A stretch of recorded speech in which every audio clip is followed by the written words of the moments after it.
Thank you sir. माननीय श्री संबित पात्रा जी।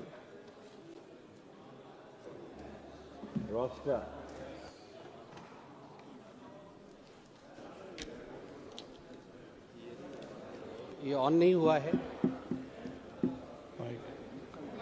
धन्यवाद माननीय सभापति जी, आपने मुझे आज सदन में अपने विषय को रखने का मौका दिया। कल मैं सदन में मौजूद था और मैं नेता प्रतिपक्ष को सुन रहा था। नेता प्रतिपक्ष ने कहा कि अगर हम इंडी अलायंस की सरकार बनाते तो हमारा भाषण किस प्रकार का होता, उस भाषण के विषय में आज मैं संबोधन करूंगा। यहां सभी गणमान्य लोग बैठे हुए हैं, हिंदी समझते हैं और हिंदी में एक मुहावरा है, अगर चाची की मूंछ होती तो वो चाचा कहलाती, अगर चाची की मूंछ होती तो वो चाचा कहलाती, अब चाची की मूंछ नहीं है तो वो चाचा नहीं हो सकती। तो ये इंडी अलायंस की सरकार बनेगी और फिर वो भाषण लिखेंगे और वो भाषण हमें सुनाएंगे, यह मौका कभी आने वाला नहीं है। और वैसे सभापति महोदय, ये कोई बोल रहा है चाची 420, वैसे ये शब्द प्रयोग करना शायद प्रतिबंधित होगा, मगर सबसे महत्वपूर्ण विषय है कि ये इंडी अलायंस क्या है। अभी दिल्ली के चुनाव चल रहे हैं, कल दिल्ली का चुनाव है। अब इंडी अलायंस को लेकर किस प्रकार की भ्रामक स्थिति बनी हुई है आप देखिए। नाम लेना मना है, इसलिए बिना नाम लिए ही मैं बता देता हूं। टी शर्ट और मफलर के बीच लड़ाई चल रही है। टी शर्ट भी इंडिया अलायंस में है और मफलर भी इंडिया अलायंस में है। और टी शर्ट ने भाषण दिया है, पटपड़गंज में मैं भाषण को पढ़ के सुना रहा हूं। टी शर्ट ने कहा है, टी शर्ट हाँ उसी पे है, दिल्ली भी भारत में आता है।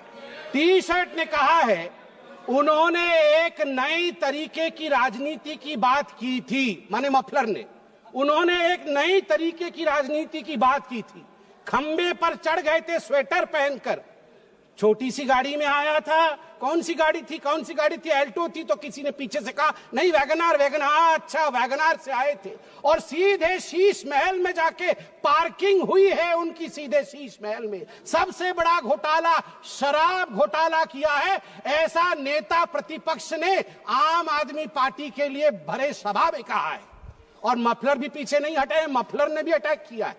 मफलर ने भी कहा है टी शर्ट को कि टी शर्ट और टी शर्ट के जीजा जी, ये दोनों नेशनल हेराल्ड केस में जेल के अंदर चक्की पीसने चाहिए। ये टी शर्ट और टी शर्ट के जीजा जी बाहर कैसे?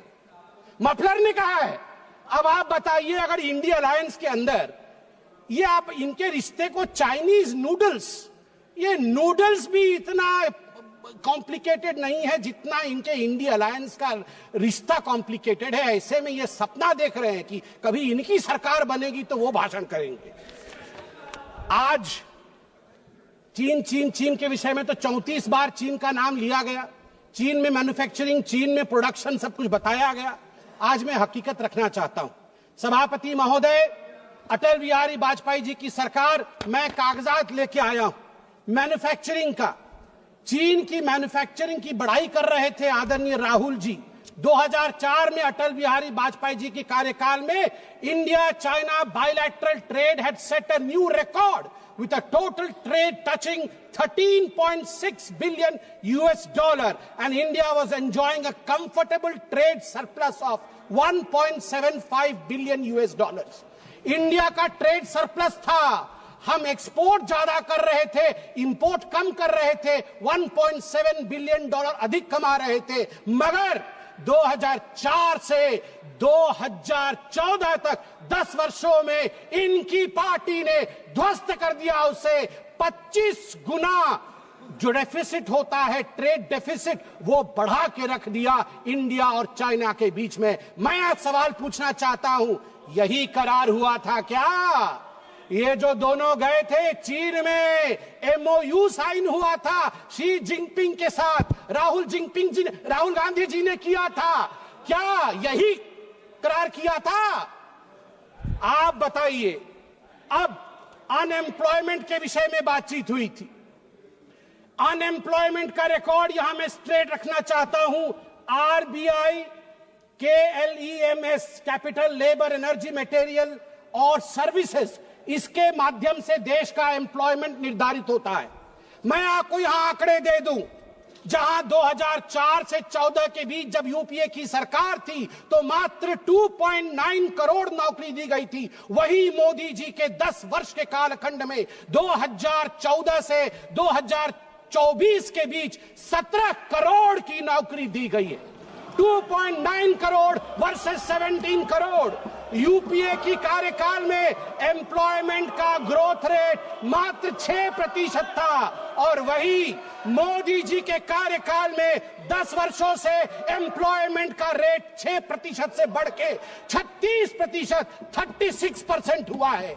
और कल राहुल गांधी बोल रहे थे कि यूपीए भी फेल हुई, एनडीए भी फेल हुई। अरे राहुल जी, यूपीए तो फेल हुई, आप फेल हुए मतलब यूपीए, वो आप जो है वो 8 तारीख को फेल होगी।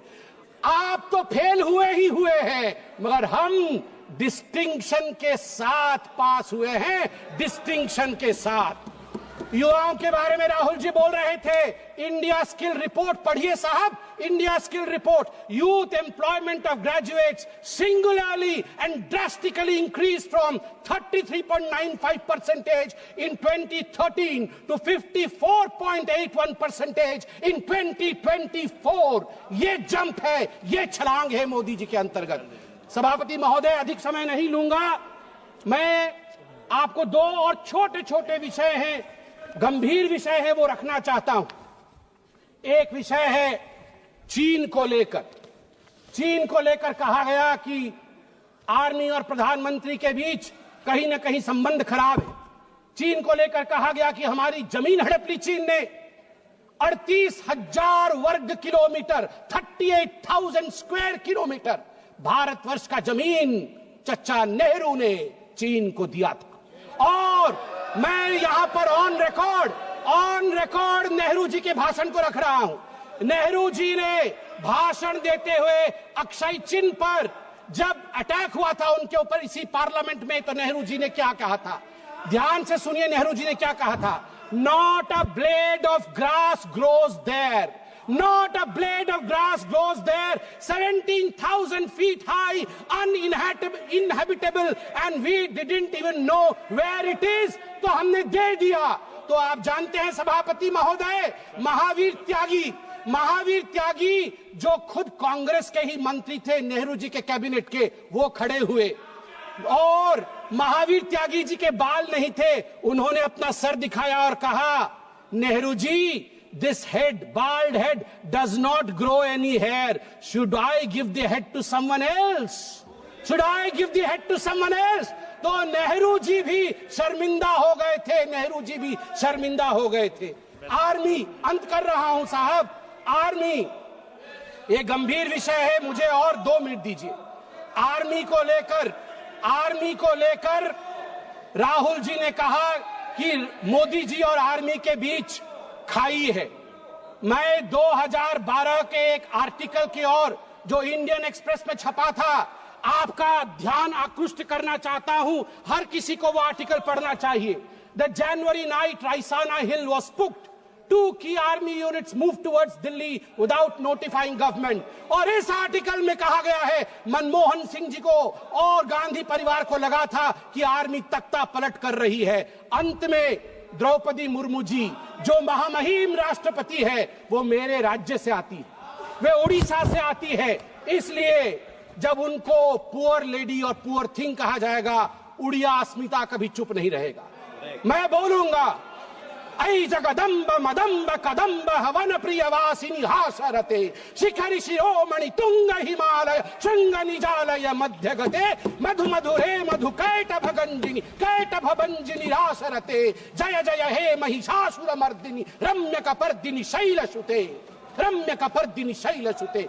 भारत की नारी दुर्गा है और यहाँ शिव जी की बात राहुल जी करते हैं, आदि देव शिव है, आद्य शक्ति माँ दुर्गा है। याद रखिए, हमारी राष्ट्रपति आदिवासी है, आदि काल से जिसके ऊपर जल, जमीन और इस पूरे जंगल का आशीर्वाद हो, उनको बेचारा कहना उचित नहीं है। और याद रखिए, जगन्नाथ जी की भूमि से आती है, द्रौपदी मुर्मू जी जगन्नाथ जी की भक्त है और जगन्नाथ महाप्रभु जिसके पीछे खड़े हैं वो भक्त कभी बेचारा नहीं हो सकता है। जहां पछारे जगन्नाथ छिड़ा है चंती से राष्ट्रपति केबे भी बेचारा है पारिबो नहीं। आज मु कहबाकू चाहे 4.5 कोटी ओडियान पक्षरे 4.5 कोटी ओडियान मौड़मणि होचंती महाप्रभु जगन्नाथ भक्त होचंती द्रौपदी मुर्मू। द्रौपदी मुर्मू को बेचारा कहचंती सोनिया गांधी कौन जानती द्रौपदी मुर्मू को विषय रे। सोनिया गांधी विरुद्ध रे प्रिविलेज बसरासु आ सोनिया गांधी क्षमा याचना करंतु। आज 4.5 कोटी ओडिया द्रौपदी मुर्मू पछरे पूरा ठिया होचंती महाप्रभु जगन्नाथ आशीर्वाद अच्छी। जय जगन्नाथ।